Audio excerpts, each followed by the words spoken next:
nós estamos diante de grandes desafios, de grandes riscos e de grandes oportunidades. Os riscos são de que a situação, a organização do mundo continue semelhante ao que é. E o desafio e a oportunidade é tentar transformá-la para fazer com que o mundo se torne mais favorável ao próprio processo de desenvolvimento econômico, social e político brasileiro. Não se faz diplomacia sem conteúdo acadêmico. Então, se está ouvindo aqui o vetor do saber. E não se legitima política sem a cidadania. O que se está tentando é orquestrar a participação da comunidade acadêmica na formulação da política externa brasileira. A ideia é criar uma comunidade de âmbito nacional que venha do Roraima ao Rio Grande do Sul, do Oiapoque ao Chuí, que pense política externa, que seja responsável por política externa.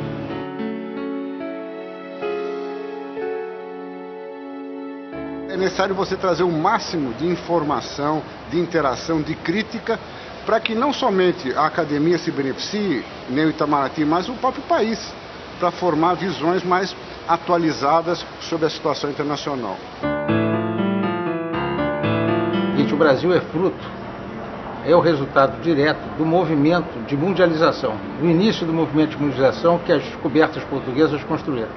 E o Brasil, pelas suas características, de ser um país antropofágico, de ser um país mestiço, de ser um país sincrético, de ser um país posto nos trópicos, etc., etc., é efetivamente aquele com mais condições de levar a mundialização ao seu final.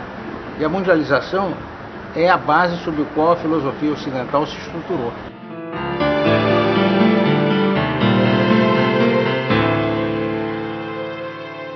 A política externa brasileira tem sido uma política muito adequada.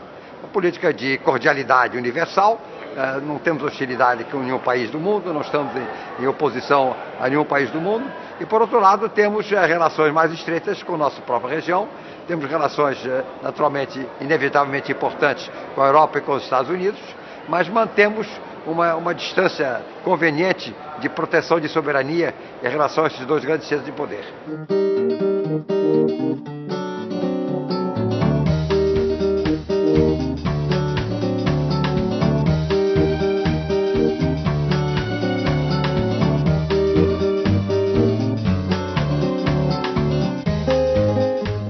O que se viu agora, de repente, foi uma volta à América profunda, à América democrática, uma cultura que tem no seu tecido, na sua textura, a invenção da democracia. Foi um grito do ponto de vista do que era essa América profunda contra a América do cinismo e do consumismo e do, digamos assim, da acomodação histórica. E num país que tem um passado de segregação racial, não é simplesmente de racismo, não é? No sul dos Estados Unidos, uma política institucionalizada de segregação que se dissolveu há pouco tempo, há 3 décadas atrás, e que hoje elege um mestiço que na classificação americana é um negro. A política de Obama sendo redistributivista, criando um novo padrão de consumo e, sobretudo, eliminando a fatalidade das crises por uma regulação, vai dar um outro hábito cívico americano. O que sim, eu acho que pode mudar e que é interessante para o Brasil, e isso até reflete uma afinidade maior, digamos, do ponto de vista das ideias do futuro presidente Obama com as ideias do presidente Lula e do governo brasileiro, são possibilidades de cooperação mais intensa e mais construtiva no plano multilateral. Os brasileiros gostam mais do Partido Democrata, porque eles são mais a favor de direitos civis, mas eles são muito mais intervencionistas. É preciso sempre lembrar que quem patrocinou o golpe de 64, quem entrou no Vietnã, foram governos democratas. Os republicanos, em geral, são mais capitalistas, mais individualistas e diziam o seguinte: deixa eles fazerem o que eles quiserem, se eles não nos incomodarem. O segundo presidente, George Bush, foi uma exceção a isso. O nosso comércio com os Estados Unidos, em termos absolutos, aumentou muito. Ele chegou ano passado a 50 bilhões de dólares, que é mais ou menos o que nós exportávamos para o mundo em 2003. Naturalmente, na medida que nós aumentamos nosso comércio, nosso relacionamento com os países africanos, com os países latino-americanos, sul-americanos, em termos de percentual, a participação americana diminuiu, naturalmente. O que aconteceu ao longo dos anos 2000 é que, ao contrário do que muita gente pensa, a economia americana cresceu relativamente pouco, e não muito. E esse crescimento, que já não era muito grande, foi sustentado pela desregulação financeira, um crescimento muito grande do crédito para compensar o baixo crescimento, particularmente da demanda nos Estados Unidos, por sua vez já resultado em boa parte do enorme processo de concentração de renda que continuou nos anos 2000 e já vinha de trás. E agora a dificuldade é que se desmontou esse sistema de financiamento de crédito e vai demorar um tempo para acertarem isso de novo.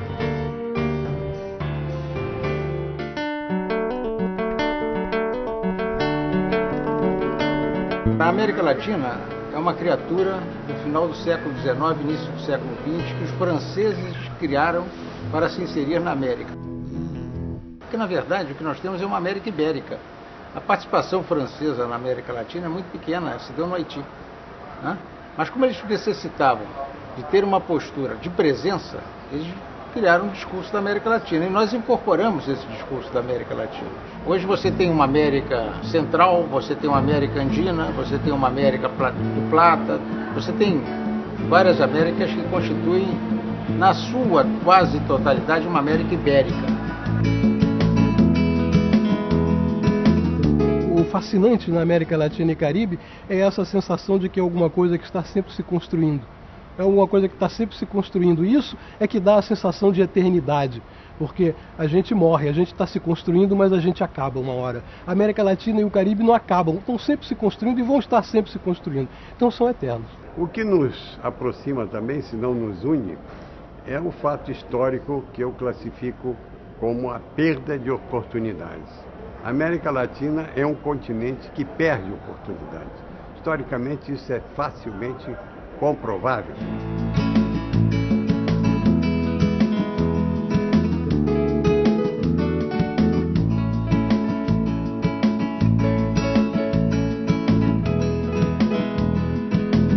Já acabou aquela ideia do antagonismo Brasil-Argentina? Isso já está superado. Já está superada também a hostilidade em relação ao Brasil por ser diferente. Eu acho que a resposta passa muito pelo Brasil saber promover um processo de integração que incorpore todos os países, como diz o presidente Lula. Não adianta queremos ser um país próspero se a nossa vizinhança não for. Então, quer dizer, de que maneira o processo de integração regional seja algo que inclua todos e, ao mesmo tempo, projete o Brasil. O Brasil não pode deixar de dialogar e ouvir os seus parceiros nesse movimento, em especial na América do Sul. O maior processo positivo do Mercosul é a dialética da integração. É a abertura de fronteiras. Não se questiona aqui se o Mercosul deu certo ou não deu, se atingiu a fase de mercado comum, de união aduaneira, de zona de livre comércio, ou coisa que o valha. O maior capital do Mercosul é esse ideal de solidariedade e de integração existente na região. Há dificuldades, claro, sempre haverá dificuldades. E as dificuldades são magnificadas para dizer que não é possível atingir a integração. Creio que é uma atitude desonesta, porque é possível a integração, sem dúvida alguma. Com relação ao Caribe, eu diria que o Brasil tem tido uma atuação muito significativa nos últimos anos. E eu lhe dou dois exemplos absolutamente emblemáticos. O primeiro é Haiti. A decisão brasileira de aceitar pela primeira vez o comando de uma operação de paz no nosso hemisfério, numa situação extremamente delicada e complexa, como foi o Haiti, é uma demonstração do compromisso do Brasil e a insistência que fosse acompanhados por tropas, sobretudo latino-americanas. O segundo exemplo, que eu acho absolutamente emblemático e está também em curso, é a aproximação que o Brasil vem desenvolvendo com Cuba. Cuba é um país que vem com muita dificuldade tentando se reinserir dentro da comunidade regional, no sentido mais completo, ter relações diplomáticas, relações econômicas com todos os seus vizinhos. Isso é dificultado fundamentalmente pela política do embargo americano.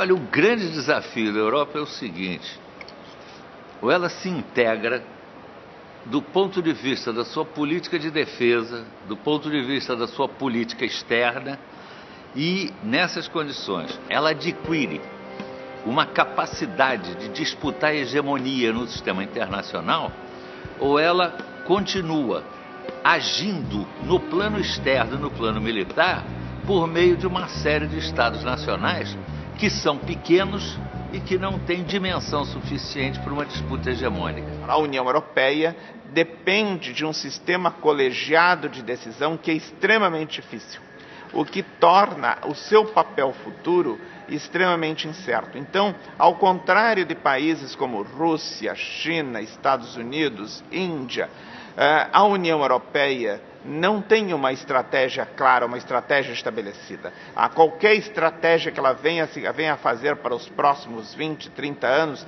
terá que ser uma coisa negociada. Então, isso coloca para a União Europeia um período de enorme incerteza. Há que olhar com olhos críticos a situação europeia, porque tudo é certo que a população está envelhecendo, que neste momento a economia não cresce com um ritmo adequado, mas também temos que reconhecer uma coisa, que o maior doador para assistência social e ajuda financeira para os países em via de desenvolvimento é o bloco da União Europeia. Se por alguma razão a União Europeia ficaria constrangido, limitado, acho que o mundo todo, o mundo em via de desenvolvimento, sentiria muito essa falta.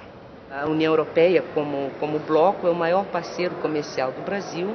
Esse grupo de países é responsável por com esse grupo de países temos 80 bilhões de dólares de comércio, temos 150 bilhões de dólares de investimentos europeus no Brasil e é um polo muito importante para a cooperação na área de ciência e tecnologia. É óbvio que há um elemento protecionista brutal que fazia parte do próprio cimento da União Europeia, foi um protecionismo econômico, e isso não desapareceu. E nós temos problemas graves, por exemplo, na área de agricultura, em que existem barreiras imensas aos nossos produtos e certamente nós teríamos mercados ainda muito maiores se pudéssemos competir na base unicamente da capacidade efetiva, da produtividade e não dos recursos políticos que eles usam para poder sustentar uma agricultura caríssima e que não teria mais razões históricas para sobreviver. Houve uma mudança de percepção na Europa da imagem do Brasil. A Europa hoje vê o Brasil como um país que soube estabilizar a sua economia, soube manter a sua democracia, aprofundar e reforçar as suas instituições democráticas, e um país que se faz respeitar nos mais diferentes fóruns internacionais. Hoje não há tema importante de interesse global, de interesse para a maioria da humanidade, que possa ser decidido ou encaminhado sem a presença do Brasil.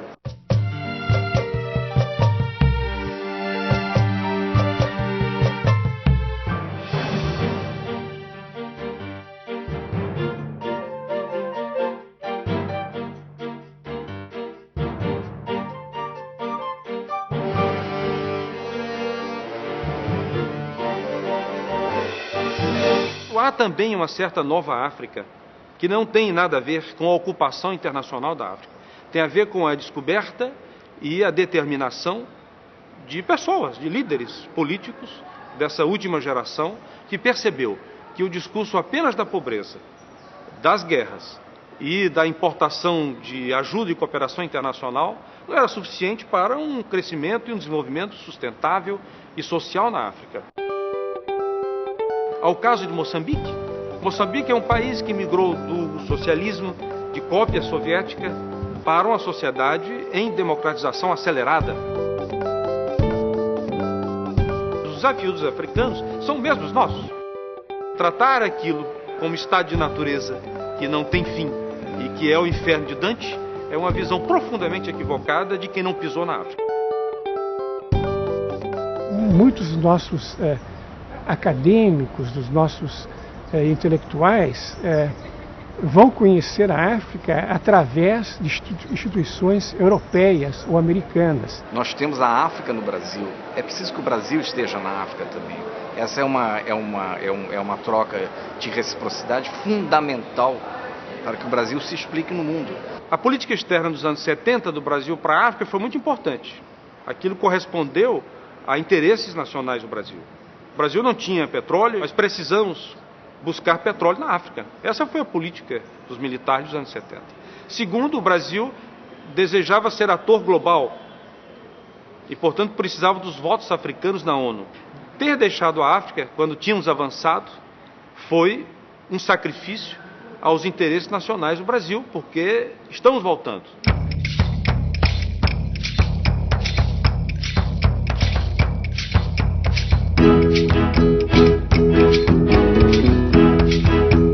Nós temos um discurso novo para a África, que é também muito importante. O velho discurso para a África era que o Brasil era um país africano perfeito e que podíamos ensinar como fazer um país lá. Agora temos um outro discurso com a África, que é a noção de que podemos compartilhar as dificuldades no campo social e no campo educacional e no campo da saúde. Portanto, uma visão mais horizontal com a África. Esse é um dado essencial da aproximação brasileira com a África. Nós não estamos exportando um modelo de desenvolvimento. Nós estamos compartilhando uma experiência de desenvolvimento. As relações econômicas da África serão importantes para o Brasil quanto mais saudável e produtiva for a população de cada um dos países com quem nós negociamos na África. Porque o desenvolvimento vem quando um povo é saudável. Ora, um povo que tem uma mortalidade tão elevada entre as mães e as crianças, tão elevada entre adultos por causa principalmente da AIDS, da malária e da tuberculose, que são doenças que são controláveis, não são elimináveis, mas são controláveis. Os africanos têm entendido que o Brasil é um país confiável, o que é algo muito difícil a ser conquistado na arena internacional, que em geral são os interesses mais duros que permanecem e a regra da desconfiança é o que predomina. Em alguma medida, o Brasil é até uma referência e um modelo de como construir em um terremoto uma casa, como construir com a história das desigualdades sociais um estado relativamente normal.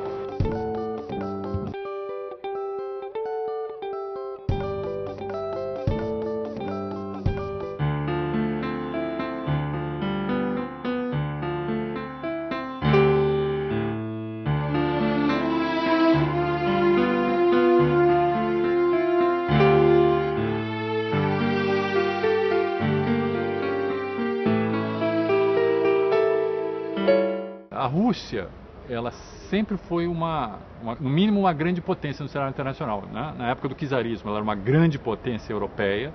Na época da União Soviética, ela era uma superpotência, né? Só ela e os Estados Unidos tinham esse status. Nos anos 90, nos anos 1990, ela ficou bastante enfraquecida pela crise da transformação, a passagem do socialismo para o capitalismo.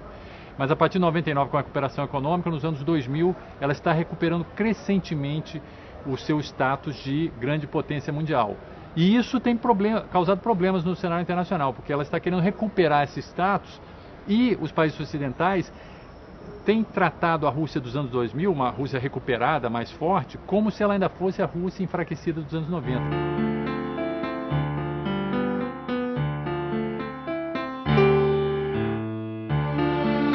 O Putin é uma figura que está virando simbólica na Rússia atual, né? Os russos, eles historicamente sempre tiveram essa ligação assim de grandes figuras. Há um certo personalismo na história da Rússia. Pedro o Grande, Ivan o Terrível, Stalin. E Putin está assumindo dimensões assim. Por quê? porque o Putin entrou em 99, que foi depois do fundo do poço da crise econômica dos anos 90, e além disso, em 99, 2000, quando ele entrou, o preço do petróleo disparou e a Rússia é um dos maiores produtores mundiais de petróleo. Então, Putin pôde rapidamente reorganizar a casa economicamente e Putin está sendo muito associado à recuperação da economia e do poder russo em geral. A Rússia, nesse processo todo, continua no mesmo papel que sempre teve. Um papel de epicentro de equilíbrio de poder naquela região. Contrabalançando com China, contrabalançando com Estados Unidos, enfim. Essa crise econômica agora nos permite identificar, em uma análise de um conjunto de países emergentes, que existe uma maior possibilidade de multipolaridade nas relações internacionais. Penso que a Rússia deve ser vista pelo Brasil como um parceiro estratégico do Brasil, numa perspectiva de luta conjunta para desconcentrar o poder mundial. É um trabalho de longo fôlego, é um trabalho para décadas, e nesse sentido, o Brasil estabelecer parcerias com a China, com a África do Sul, com a Índia e com a Rússia é absolutamente fundamental, porque esses estados têm interesses, não é uma coisa que brota da bondade de cada um. Esses estados têm interesses em que o mundo caminhe no sentido da multipolarização.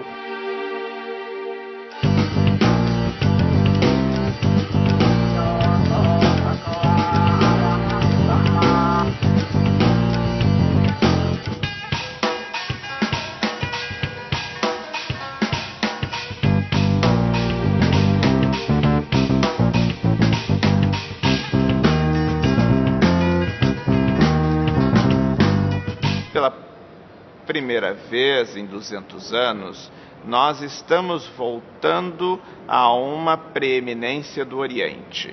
A China, a Índia foram grandes potências até o século XVIII. E a China e a Índia foram superadas exatamente pela inventividade ocidental e pelo processo imperialista que caracterizou a presença europeia no mundo, sobretudo a partir do século XVIII. Tem muita gente que diz, e eu concordo com isso, que a China, na verdade, nada mais está fazendo do que recuperar o seu lugar natural, o lugar natural de uma grande e determinante potência no mundo. E a China, de longe, é o país mais integrado na economia mundial hoje. Mais do que os Estados Unidos, mais do que a União Europeia.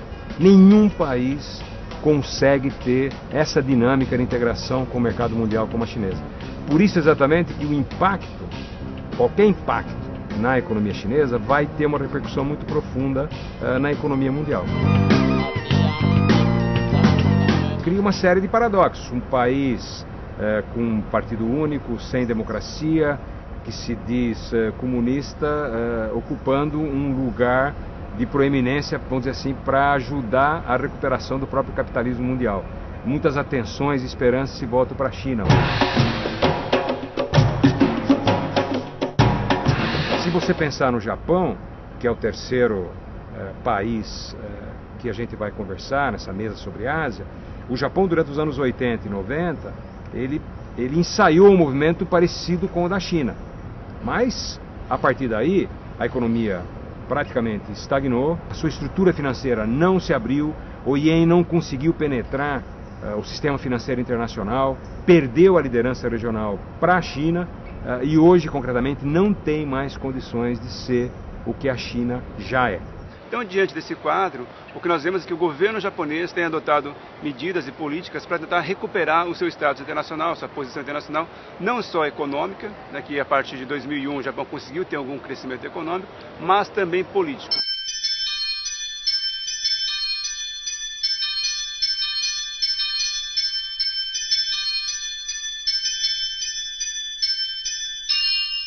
O Brasil, junto com o Japão e a Índia, desejosos e também se apresentando ao mundo como capazes por assumir novas responsabilidades, desenvolveram um processo que, sem dúvida, traz resultados concretos na medida em que a projeção do Brasil no sistema internacional ganha desenvoltura. E isso é constatado, por exemplo, pelo assédio que eu sinto dos países asiáticos em relação ao Brasil. Todos querem vir ao Brasil, todos querem saber o que é o Brasil, como nós operamos, quem somos.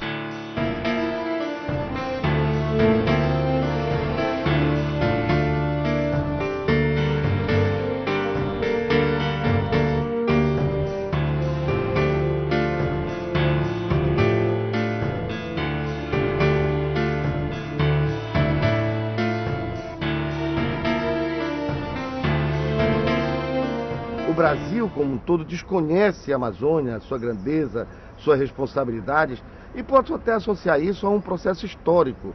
Quando nós examinamos a história, a Amazônia não era Brasil até a independência dele.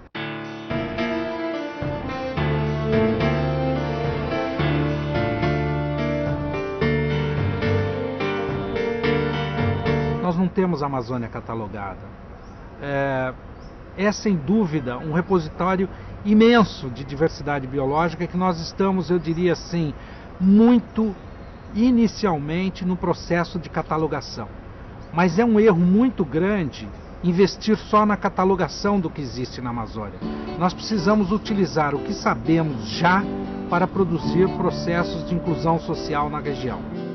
A Amazônia tem comparecido na agenda nacional ou como fonte de problema ou como estoque de recursos, ou seja, ou como almoxarifado ou como um problema para a polícia.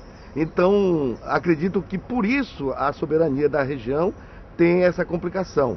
Porque quem voa sobre a Amazônia, não a 10 mil metros de altura, mas voa sobre a Amazônia,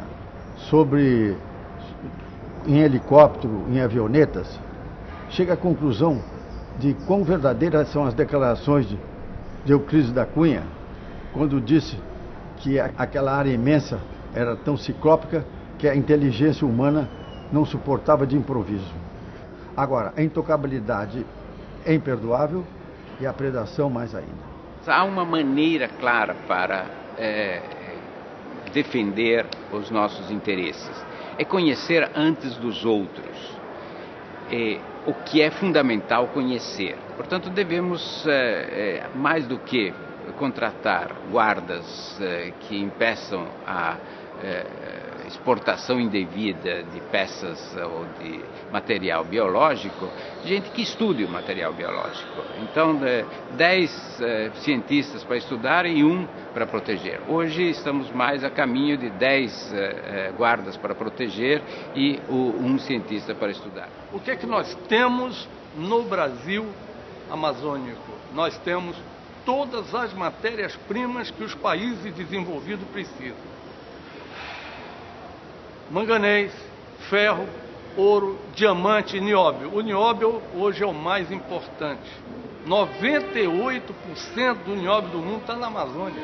E o nosso nióbio está saindo a toque de caixa. Está saindo todo ele, 75 mil toneladas provavelmente por ano, para abastecer o mundo de contrabando. A gente está vendo na Amazônia que só fazer área protegida sozinha não está resolvendo o problema. Elas não estão protegendo a invasão das áreas, a pastagem avança, derruba mata. Tem que atribuir valor à floresta em pé, valor econômico. E como fazer isso? Com novas formas de produção, que são capazes de usar sem destruir. Esse é o desafio da Amazônia.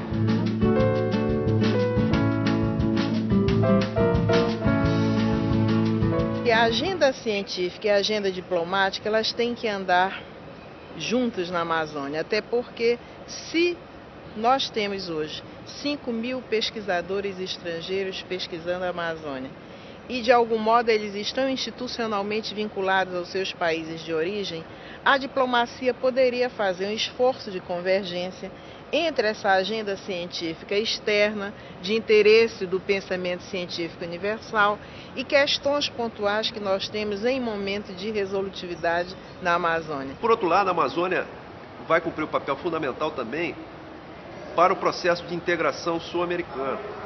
A integração sul-americana, que tem como embrião o Mercosul, do ponto de vista político, mas do ponto de vista geográfico, ela vai se dar em torno da Amazônia.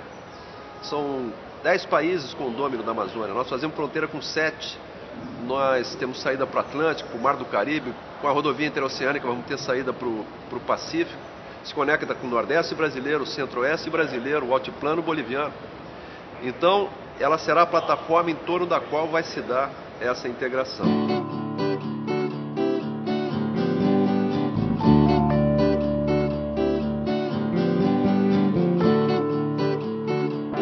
A Amazônia é um grande bioma que se estende por todos os países do norte da América do Sul.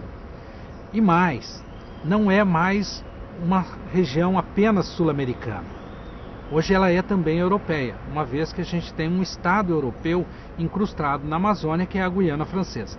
Portanto, quando pensamos hoje em termos da proteção da Amazônia, nós precisamos tomar cuidado em não proteger a Amazônia só brasileira. Nós precisamos tratar de proteger a Amazônia como um todo, porque do contrário, nós ficamos atrás do processo todo de desenvolvimento da região. E o desenvolvimento passa obrigatoriamente pelo conhecimento, por geração de informação. E é isso no que, eu diria assim, o ponto principal do nosso atraso em relação à Amazônia. Até agora, os homens em toda a história do mundo têm explorado a estrutura dos ecossistemas através de fluxos de matéria-prima. Então eles tiram ferro, ouro, fluxos de matéria-prima dessa estrutura, tá certo? Madeira. Qual é a novidade histórica?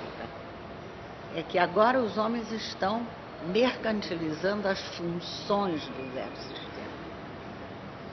Esta é a grande novidade, serviços ambientais.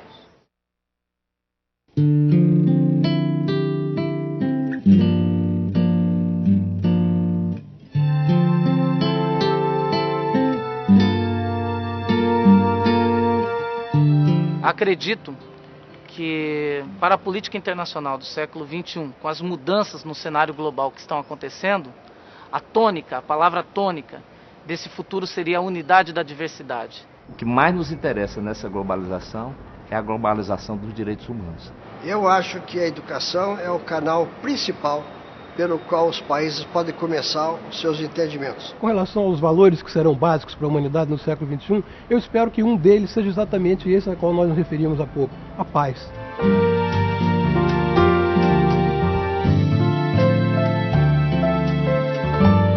Eu acho que há certos princípios e valores que já foram um pouco esquecidos em anos ou décadas passadas, que voltaram a ganhar muita força e que, de uma certa maneira, eu acho, reafirmam os eixos centrais da política externa brasileira. Nós sempre defendemos o princípio da tolerância, o princípio da não intervenção nos países vizinhos, o princípio do respeito à necessidade de cada país encontrar o seu caminho e desenvolver o seu próprio destino.